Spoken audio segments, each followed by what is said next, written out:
Hey there! Have you ever wondered what it's like to wake up past 70 and still feel like you've got plenty of years ahead of you? Maybe you've caught yourself thinking about how some folks seem to breeze through their later years with a spring in their step, while others struggle to keep up. It's not just luck. There's real science behind what helps us live longer and better after we hit that milestone. I've been digging into this myself lately because, let's face it, we all want to make the most of the time we've got, right? So, I thought I'd share something pretty fascinating with you today. 8 signs that science says can predict how long you'll live after 70. These aren't just guesses. They're backed by research. And the best part? A lot of them are things we can actually do something about. Now, I'm not here to overwhelm you with complicated stuff. We're going to take this step by step, like a chat over coffee. Imagine we're sitting down together, and I'm telling you what I've learned. Things that might make you nod and think, I could try that. By the time we're done, you'll have a handful of practical ideas to keep you feeling strong and vibrant. So, let's dive in with the first sign. How well you're moving around every day. You might not think about it much, but how easily you get up from a chair or walk across the room says a lot about your future. Scientists have found that something called your physical function is a big clue to how long you'll stick around after 70. It's not about running marathons. Don't worry, I'm not suggesting that. It's more about the little things like being able to carry your groceries or climb a few stairs without feeling winded. There's this study from the University of Cambridge that followed people over 65 for years, and they noticed that folks who could keep up their strength and balance tended to live longer. It makes sense when you think about it. Your body's like a car. If you keep the engine tuned and the wheels rolling, it's going to last. So, how do you keep that engine humming? It's simpler than you might expect. Even a short walk around the block a few times a week can make a difference. I knew someone, let's call her Betty, who started doing this after her doctor told her she was getting a bit wobbly. She was 72, and she'd always been the type to sit and knit rather than move around. But she started walking to the mailbox every day, then to the park, and before she knew it, she was joining a little group that strolled together every morning. She told me she felt steadier on her feet, and it even lifted her spirits. That's the kind of small change that can add years, not just to your life, but to how good you feel living it. Now, moving around ties right into the next sign, how strong your grip is. I know, it sounds funny. Why would squeezing something matter? But researchers have this tool called a dynamometer, and they've tested thousands of people with it. Turns out, a firm handshake or a solid grip on a jar lid can hint at how healthy you are overall. There was a big study in The Lancet that tracked folks over 60, and they found that weaker grip strength often went hand in hand with a shorter lifespan. It's not just about your hands. It's a sign of how well your muscles and even your heart are holding up. Don't worry, though.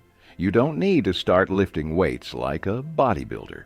Something as simple as squeezing a stress ball while you watch TV can help. Or try carrying a couple of light bags when you're out and about. I remember my Uncle Joe, who'd always challenge us to open the pickle jar at family dinners. He was in his late 70s, and his hands were still like iron. He swore it was from years of gardening, digging, pulling weeds, you name it. Little habits like that keep your strength up without feeling like a chore. So, we've talked about staying mobile and keeping a good grip, but there's another piece to this puzzle that's just as important. How well you're sleeping. You've probably noticed how a bad night can throw off your whole day. Maybe you're groggy or just not yourself. Well, science says that sleep isn't just about feeling rested. It's a big deal for how long you'll live. Studies like one from the Journal of Sleep Research, show that folks over 70 who get solid, regular sleep, around 7 to 8 hours, tend to outlast those who don't. It's like your body's way of hitting the reset button every night, keeping your heart and brain in check. If sleep's been tricky for you lately, you're not alone. I used to toss and turn myself until I figured out a little routine, dimming the lights an hour before bed, skipping that late cup of tea, and just letting the day wind down. It's not about perfection. Even small tweaks can help. We'll get into more about how your body keeps itself running strong next, because there's a sign coming up that ties right into this idea of rest and recovery. Stick with me. We're just getting started on this journey to feeling your best. So, we've been chatting about how moving around, keeping a strong grip, and getting good sleep can give your body a fighting chance to stick around longer after 70. It's amazing how these everyday things add up, isn't it? Now, let's talk about something that ties into all of that. How well your heart's keeping up with you. Scientists call this your cardiovascular health. But don't let that fancy term scare you off. It's really just about how your heart and blood vessels are doing their job, pumping life through you every day. Research, like a big study from the American Heart Association, shows that folks over 70 with a healthy ticker tend to live longer. And not just longer, but with more pep in their step. You don't need to be a doctor to figure out if your heart's happy. Simple things like keeping your blood pressure in check or not feeling out of breath too quick can tell you a lot. I remember my neighbor Tom. He was 74 and swore by his daily habit of eating a handful of nuts instead of reaching for the salty chips. He'd laugh and say, "Keeps the old pump running smooth." Turns out he wasn't wrong. Little swaps like that, or even taking a brisk walk, can lower your cholesterol and ease up the strain on your heart. It's not about overhauling your whole life. It's those small choices that stack up over time. And speaking of what you're putting in your body, that brings us right to the next sign: how you're eating.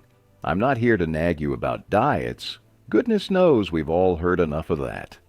But science keeps pointing to something pretty clear. What you eat after 70 can tip the scales on how long you'll be around. There's this study from Harvard that followed folks for years, and they found that people who lean toward whole foods, think veggies, fruits, maybe some fish, outlived those who stuck to processed stuff like frozen dinners or sugary snacks. It's not about being perfect. It's about giving your body the fuel it needs to keep going. Take my friend Clara, for example. She hit 71 and decided she'd try adding a little more color to her plate. Some spinach here, a handful of berries there. She wasn't big on cooking, so she'd just toss them into a smoothie with a bit of yogurt. She told me she started feeling less sluggish, and her doctor even said her numbers looked better. It's not about fancy recipes. Even swapping out a soda for water or grabbing an apple instead of a cookie can nudge things in the right direction. Your body's like a garden. What you feed it grows. Now, while we're on the topic of keeping things growing strong, let's shift to something that might surprise you: how connected you feel to the people around you. I know, it sounds soft and mushy, but hear me out. There's hard science behind this one. Studies, like one from the University of California, found that folks over 70 who have good social ties, whether it's family, friends, or even a chatty neighbor, tend to live longer than those who feel alone. It's not about having a packed social calendar. It's more about feeling like you've got someone to share a laugh or a story with. I think about my Auntie Rose, who's 78 now. She's not one for big parties, but she's got this little ritual of calling her old school friend every Sunday. They'll talk about nothing special, grandkids, the weather, but she lights up every time. She says it keeps her feeling young, and the research backs her up. Those connections lower stress, keep your mind sharp, and even help your heart. You don't need to overhaul your address book. Just a quick hello to someone you care about can do wonders. We'll dive into how your mind plays into all this next, because there's another sign coming up that's all about keeping your head in the game. Stick with me. We're building something good here. We've been having quite a chat, haven't we? From keeping your heart ticking strong to feeding your body right and staying connected with the folks who matter, it's all starting to come together.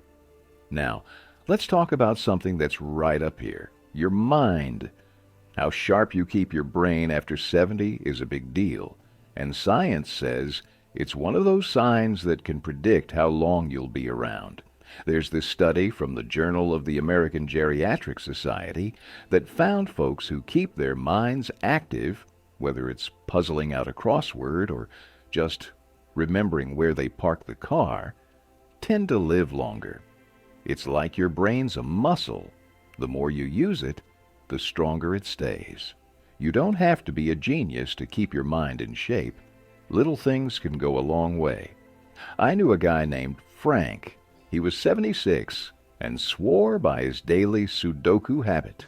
He'd sit there with his coffee, pencil in hand, and grin like a kid when he cracked it. He said it kept him on his toes, and you know what? He was still driving and telling stories well into his 80s. It's not about being perfect. Even chatting about a book you loved or trying a new recipe can give your brain that little workout it needs.